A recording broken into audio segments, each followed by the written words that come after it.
വിപണി വിലയിരുത്തലുമായി ജിയോജിത് ഫിനാൻഷ്യൽ സർവീസസിലെ സീനിയർ ഇൻവെസ്റ്റ്മെന്റ് സ്ട്രാറ്റജിസ്റ്റും ജനറൽ മാനേജറുമായ കെ ദിലീപ് ചേരുന്നു. ദിലീപ്, ഇന്നത്തെ വിപണി വിലയിരുത്തൽ എങ്ങനെയാണ്? ഇന്നലത്തേതിൽ നിന്നും മാറ്റമില്ലാതെയായിരിക്കും ഇന്ന് വ്യാപാരം തുടങ്ങാമെങ്കിലും വളരെ ഉയർന്ന തോതിലുള്ള കയറ്റിറക്കങ്ങൾ പ്രതീക്ഷിക്കുന്നുണ്ട്. കഴിഞ്ഞ ദിവസങ്ങളിലെല്ലാം ഉണ്ടായ വിൽപ്പനയ്ക്ക് ശേഷം ഇന്നലെ ഒരു സമാശ്വാസം എന്ന നിലയിൽ ഒരു നിക്ഷേപ താല്പര്യം വിപണിയിൽ കാണുകയും നേട്ടത്തിൽ വ്യാപാരം അവസാനിപ്പിക്കുകയും ചെയ്തിരുന്നു. എന്നാൽ അത് നിലനിന്നോളണമെന്നില്ല. കാരണം വിദേശ നിക്ഷേപ സ്ഥാപനങ്ങൾ കനത്ത തോതിൽ വിപണിയിൽ വിൽപ്പന തുടരുക തന്നെയാണ്. മാത്രമല്ല, കമ്പനികളുടെ പ്രവർത്തന ഫലങ്ങൾ സംബന്ധിച്ച് പ്രത്യേകിച്ചും മൂന്നാമത്തെ പാദത്തിലെ പ്രവർത്തന ഫലങ്ങൾ വരാനിരിക്കെ അതുമായി ബന്ധപ്പെട്ട ചില ആശങ്കകളും സൂചനകളും വിപണിയുടെ ഇപ്പോഴത്തെ ഒരു നീക്കത്തിൽ പ്രതിഫലിക്കുന്നുണ്ട്. എന്തായാലും നിലവിലെ സാഹചര്യത്തിൽ സാങ്കേതികമായി 23,500 എന്ന നിലവാരം തന്നെയായിരിക്കും മുൻനിര സൂചികയായി നിഫ്റ്റിക്ക് പ്രധാനം.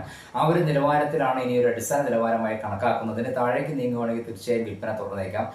മുകളിലേക്കാണെങ്കിൽ 23,900 എന്ന നിലവാരം തന്നെയാണ് പ്രധാനം. ആ നിലവാരത്തിന് മുകളിലേക്ക് നിലനിന്ന് വ്യാപാരം നടക്കുന്ന ഒരു സാഹചര്യത്തിൽ മാത്രമേ മുന്നോട്ട് നീങ്ങാനുള്ള സാധ്യത കാണുന്നുള്ളൂ. എന്തായാലും നിലവിലെ സാഹചര്യത്തിൽ വളരെ ഉയർന്ന തോതിലുള്ള കയറ്റങ്ങൾ പ്രതീക്ഷിക്കേണ്ടതുണ്ട്.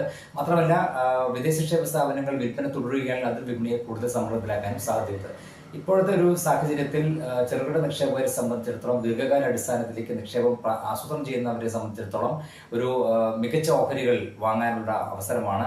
കാരണം വിപണിയിൽ ഉണ്ടാവുന്ന ചില അതിവിൽപ്പനകൾ പലപ്പോഴും മികച്ച ഓഹരികൾ നല്ല നിലവാരത്തിൽ നിക്ഷേപകർക്ക് ലഭിക്കാനുള്ള ഒരു സാധ്യത പലപ്പോഴും കാണാറുണ്ട്.